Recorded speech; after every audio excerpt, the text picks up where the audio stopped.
ನಮಸ್ಕಾರ ಎಲ್ಲರಿಗೂ. ನಾಗರ ಪಂಚಮಿ ಯಾಕೆ ಆಚರಿಸ್ತಾರೆ? ನಾಗದೇವತೆಗಳಿಗೆ ಈ ದಿನ ಇಷ್ಟೊಂದು ಮಹತ್ವ ಯಾಕೆ ಅನ್ನೋದಕ್ಕೆ ಸಂಬಂಧಿಸಿದ ಒಂದು ಪ್ರಮುಖ ಕಥೆ ಮಹಾಭಾರತದಲ್ಲಿ ಬರುತ್ತೆ. ಈ ಕಥೆ ಶುರುವಾಗೋದು ಪರೀಕ್ಷಿತ ಮಹಾರಾಜನಿಂದ. ಪರೀಕ್ಷಿತ ಮಹಾರಾಜ ಅರ್ಜುನನ ಮೊಮ್ಮಗ, ಅಭಿಮನ್ಯುವಿನ ಮಗ. ಒಂದು ಸಂದರ್ಭದಲ್ಲಿ ಋಷಿಪುತ್ರನ ಶಾಪದಿಂದ ತಕ್ಷಕ ಅನ್ನುವ ನಾಗರಾಜನ ಕಡಿತದಿಂದ ಪರೀಕ್ಷಿತ ಮಹಾರಾಜ ಮರಣ ಹೊಂದುತ್ತಾನೆ. ತನ್ನ ತಂದೆಯ ಸಾವಿಗೆ ತಕ್ಷಕನೇ ಕಾರಣ ಅನ್ನೋದು ತಿಳಿದಾಗ ಪರೀಕ್ಷಿತನ ಮಗ ಜನಮೇಜಯ ಮಹಾರಾಜನಿಗೆ ತುಂಬ ಕೋಪ ಬರುತ್ತೆ. ತನ್ನ ತಂದೆಯನ್ನು ಕೊಂದ ತಕ್ಷಕ ಮಾತ್ರವಲ್ಲ, ಇಡೀ ನಾಗವಂಶವೇ ನಾಶವಾಗಬೇಕು ಅಂತ ನಿರ್ಧಾರ ಮಾಡಿ ಒಂದು ದೊಡ್ಡ ಸರ್ಪ ಸತ್ರ ಯಾಗವನ್ನ ಆರಂಭ ಮಾಡ್ತಾನೆ. ಆ ಯಾಗದ ಶಕ್ತಿ ಎಷ್ಟಿತ್ತು ಅಂದ್ರೆ ಮಂತ್ರಗಳನ್ನು ಉಚ್ಚರಿಸಿದಂತೆ ನಾಗಗಳು ಎಲ್ಲಿದ್ದರೂ ಯಜ್ಞಕುಂಡದ ಕಡೆಗೆ ಎಳೆಯಲ್ಪಟ್ಟು ಅಗ್ನಿಯಲ್ಲಿ ಬೀಳಲು ಪ್ರಾರಂಭ ಆಗ್ತಿತ್ತಂತೆ. ಅಂದ್ರೆ ಅವು ನಾಗರ ಹಾವುಗಳು ಎಲ್ಲೇ ಇದ್ರೂ ಅಲ್ಲಿಗೆ ಎಳೆದಂಗೆ ಸೆಳೆತ ಆಗ್ತಿತ್ತಂತೆ. ಸೆಳೆತ ಆಗಿ ಆ ಅಗ್ನಿಕುಂಡದಲ್ಲಿ ಬಂದು ಬೀಳ್ತಿತ್ತಂತೆ. ಅಷ್ಟು ಶಕ್ತಿ ಆ ಸರ್ಪ ಸತ್ರಕ್ಕೆ ಇತ್ತಂತೆ. ಒಂದೊಂದಾಗಿ ಅನೇಕ ನಾಗಗಳು ಯಜ್ಞಾಗ್ನಿಗೆ ಬೀಳುತ್ತಿತ್ತು. ತಕ್ಷಕನಿಗೂ ತನ್ನ ಪ್ರಾಣಕ್ಕೆ ಅಪಾಯ ಬಂದಿದೆ ಅನ್ನೋದು ಅವನಿಗೂ ಕೂಡ ಗೊತ್ತಾಗಿ ಅವನು ಇಂದ್ರನ ಆಶ್ರಯಕ್ಕೆ ಹೋಗ್ತಾನೆ. ಆದ್ರೆ ಯಾಗ ನಿಲ್ಲೋದಿಲ್ಲ. ತಕ್ಷಕ ಇಂದ್ರನ ಆಶ್ರಯದಲ್ಲಿದ್ರೂ ಯಜ್ಞದ ಮಂತ್ರಶಕ್ತಿ ಅವನನ್ನ ಯಜ್ಞದ ಕುಂಡದ ಕಡೆಗೆ ಎಳೆಯುವ ಪರಿಸ್ಥಿತಿ ಬರುತ್ತೆ. ಅದೇ ಸಮಯದಲ್ಲಿ ನಾಗವಂಶವನ್ನ ಉಳಿಸುವುದಕ್ಕಾಗಿ ಆಸ್ತಿಕ ಮುನಿ ಅಲ್ಲಿಗೆ ಬರ್ತಾರೆ. ಆಸ್ತಿಕರು ಸಾಮಾನ್ಯ ವ್ಯಕ್ತಿ ಅಲ್ಲ. ಅವರ ತಂದೆ ಜರತ್ಕರು ಋಷಿ, ತಾಯಿ ಕೂಡ ಜರತ್ಕರು ಎಂಬ ಹೆಸರಿನ ನಾಗಕನ್ಯೆ. ಆಕೆ ನಾಗರಾಜ ವಾಸುಕಿಯ ಸಹೋದರಿ.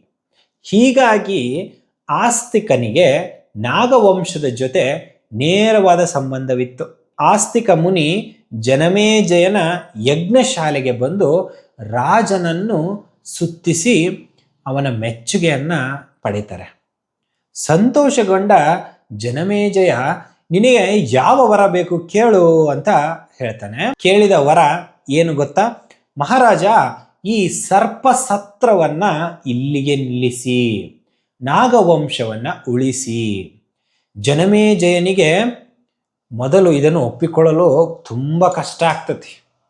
ಏಕೆಂದ್ರೆ ತಂದೆಯ ಸಾವಿನ ನೋವು ಮತ್ತು ತಕ್ಷಕನ ಮೇಲಿನ ಕೋಪ ಇನ್ನೂ ಅವನ ಮನಸ್ಸಿನಲ್ಲಿ ಹಾಗೇ ಉಳಿದಿತ್ತು. ಆದರೆ ಕೊಟ್ಟ ಮಾತನ್ನು ಉಳಿಸಿಕೊಳ್ಳಬೇಕಾಗಿದ್ದರಿಂದ ಕೊನೆಗೆ ಆಸ್ತಿಕ ಮುನಿಯ ಬೇಡಿಕೆಯನ್ನು ಒಪ್ಪಿಕೊಂಡು ಸರ್ಪ ಸತ್ರವನ್ನ ಅಲ್ಲಿಗೆ ನಿಲ್ಲಿಸ್ತಾನೆ. ಹೀಗೆ ಆಸ್ತಿಕ ಮುನಿಯ ಕಾರಣದಿಂದ ತಕ್ಷಕ ಸೇರಿದಂತೆ ಉಳಿದ ನಾಗವಂಶ ರಕ್ಷಿಸಲ್ಪಡುತ್ತದೆ. ಈ ಕಥೆ ನಮಗೆ ಒಂದು ಮುಖ್ಯವಾದ ಸಂದೇಶ ಕೊಡುತ್ತೆ. ಪ್ರತಿಕಾರಕ್ಕಾಗಿ ಒಂದು ಸಂಪೂರ್ಣ ಜೀವ ವರ್ಗವನ್ನೇ ನಾಶ ಮಾಡುವುದು ಧರ್ಮ ಅಲ್ಲ. ಪ್ರಕೃತಿಯಲ್ಲಿ ಪ್ರತಿಯೊಂದು ಜೀವಿಗೂ ಅದರದ್ದೇ ಆದ ಸ್ಥಾನ ಇದೆ.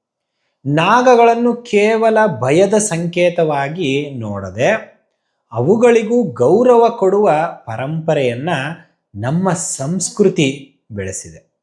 ಅದಕ್ಕಾಗಿಯೇ ನಾಗಾರಾಧನೆಯ ಸಂದರ್ಭದಲ್ಲಿ ಆಸ್ತಿಕ ಮುನಿಯ ಕಥೆಯನ್ನ ವಿಶೇಷವಾಗಿ ಸ್ಮರಿಸಲಾಗುತ್ತೆ. ಹೀಗೆ ನಾಗವಂಶ ಸಂಪೂರ್ಣವಾಗಿ ನಾಶವಾಗುವುದರಿಂದ ರಕ್ಷಿಸಲ್ಪಡುತ್ತದೆ.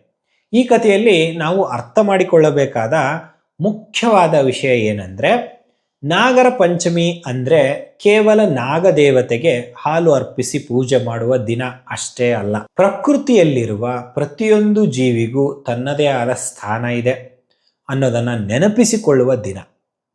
ನಮ್ಮ ಸಂಪ್ರದಾಯದಲ್ಲಿ ನಾಗದೇವತೆಗಳನ್ನ ವಂಶಾಭಿವೃದ್ಧಿ, ಸಂತಾನ ಭಾಗ್ಯ, ಕುಟುಂಬದ ಕ್ಷೇಮ ಹಾಗೂ ನಾಗಾರಾಧನೆಯ ಸಂಕೇತವಾಗಿ ಪೂಜಿಸಿಕೊಂಡು ಬಂದಿದ್ದಾರೆ. ಜ್ಯೋತಿಷ್ಯ ಪರಂಪರೆಯಲ್ಲಿ ರಾಹು ಕೇತುಗಳಿಗೆ ಸರ್ಪದ ಸಂಕೇತ ಇರುವುದರಿಂದ ಈ ದಿನ ಅವರ ಶಾಂತಿಗಾಗಿ ಪ್ರಾರ್ಥನೆ ಮಾಡುವ ಪದ್ಧತಿಯೂ ಇದೆ.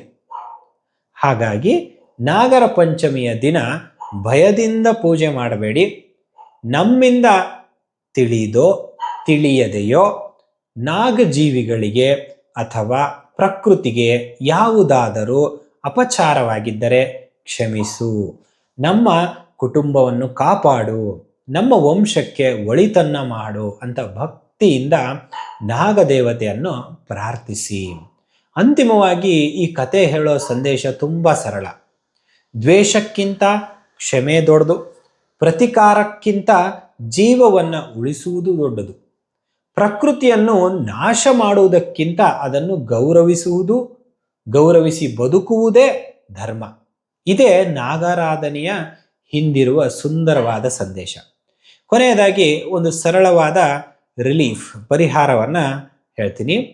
ನಾಗರ ಪಂಚಮಿ ದಿನ ಬೆಳಿಗ್ಗೆ ಶುಚಿರ್ಭೂತರಾಗಿ ಹತ್ತಿರ ಇರುವ ನಾಗರ ದೇವಸ್ಥಾನಕ್ಕೆ ಸನ್ನಿಧಿಯ ಹೋಗಿ 9 ಪ್ರದಕ್ಷಿಣೆ ಹಾಕಿ, 11 ಹಾಕಿ ಅಥವಾ 48 ಹಾಕಿ, ಅದಾದ ನಂತರ ಓಂ ನಾಗ ದೇವತಾಭ್ಯೋಂ ನಮಃ, ಓಂ ನಾಗ ದೇವತಾಭ್ಯೋಂ ನಮಃ ಅಂತ 108 ಬಾರಿ ಭಕ್ತಿಯಿಂದ ಜಪ ಮಾಡಿ ಆಮೇಲೆ ಕೈ ಮುಗಿದು ಪ್ರಾರ್ಥನೆ ಮಾಡ್ಕೊಳ್ಳಿ. ಇಷ್ಟು ಮಾಡಿದರೆ ನಿಮಗೆ ಅತಿ ಹೆಚ್ಚು ಫಲ ಸಿಗುತ್ತೆ.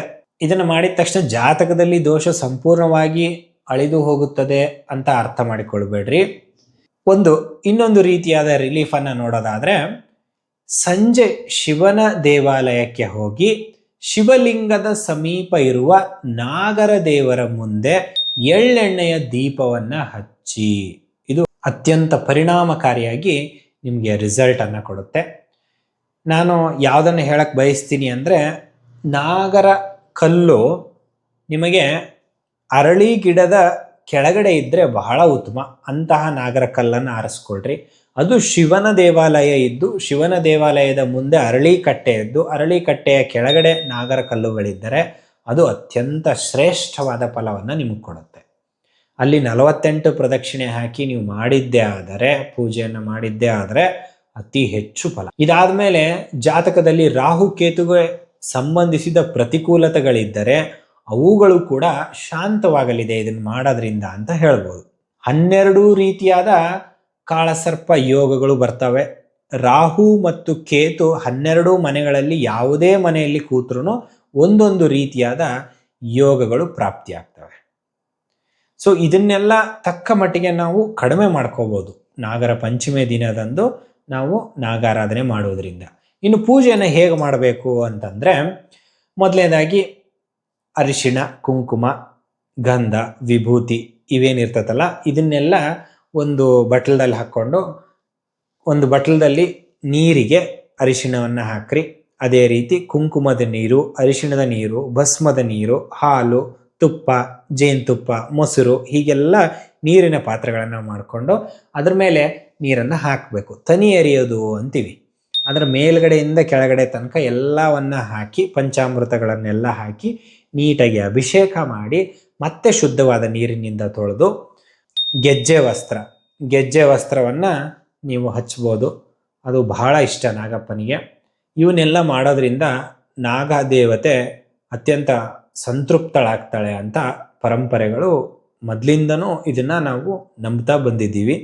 ಅದಾದಮೇಲೆ ನಾಗದೇವತೆಗಳಿಗೆ ನಾಗ ಪೂಜೆ ಮಾಡಬೇಕು ಅಂದರೆ ವಿಶೇಷವಾದ ನೈವೇದ್ಯ ಏನು ಅಂತಂದರೆ, ತಂಬಿಟ್ಟು, ಭತ್ತದ ಹವಲಿನ ನೈವೇದ್ಯ ಹಾಗೂ ಎಳ್ಳು ಚಿಗಳಿ, ಇವು 3 ಬಹಳ ಇಂಪಾರ್ಟೆಂಟ್. ಇವನ್ನ ನೀವು ನೈವೇದ್ಯ ಮಾಡಿ ಕೊಟ್ಟಿದ್ದೇ ಆದರೆ ಅತಿ ಹೆಚ್ಚು ಫಲ ನಿಮ್ಮದಾಗುತ್ತೆ ಅಂತ ಹೇಳಿ ನಾನು ಇಲ್ಲಿಗೆ ಈ ವಿಡಿಯೋನ ಮುಗಿಸ್ತೀನಿ. ಧನ್ಯವಾದಗಳು. Until then stay tuned. ಈ ಸಾರಿ ನಾಗರ ಪಂಚಮಿ ಬಂದಿರೋದರ ವಿಶೇಷತೆ ಏನು ಅಂತಂದರೆ, 17/8/2026 ಬಂದಿದೆ. ಇದು ಒಂದು ವಿಶೇಷವಾದ ಪಂಚಾಂಗ ಸಂಯೋಗವನ್ನು ಕೊಡುತ್ತೆ. ಈ ಹಿಂದೆ ಈ ಥರದ ಸಂಯೋಗ ಯಾವಾಗ ಬಂದಿತ್ತು ಅಂದರೆ 16/8/1999 ಕೂಡ ಇದೇ ಸೇಮ್ ಯೋಗ ಬಂದಿತ್ತು. ಬಾಳವ ಕರ್ಣ ಚಿತ್ತಾ ನಕ್ಷತ್ರ ಶ್ರಾವಣ ಮಾಸದ ಮೊದಲನೆಯ ಸೋಮವಾರನೇ ಬಂದಿದ್ದು. 27 ವರ್ಷಗಳ ಹಿಂದೆ ಬಂದಿರೋ ಯೋಗ.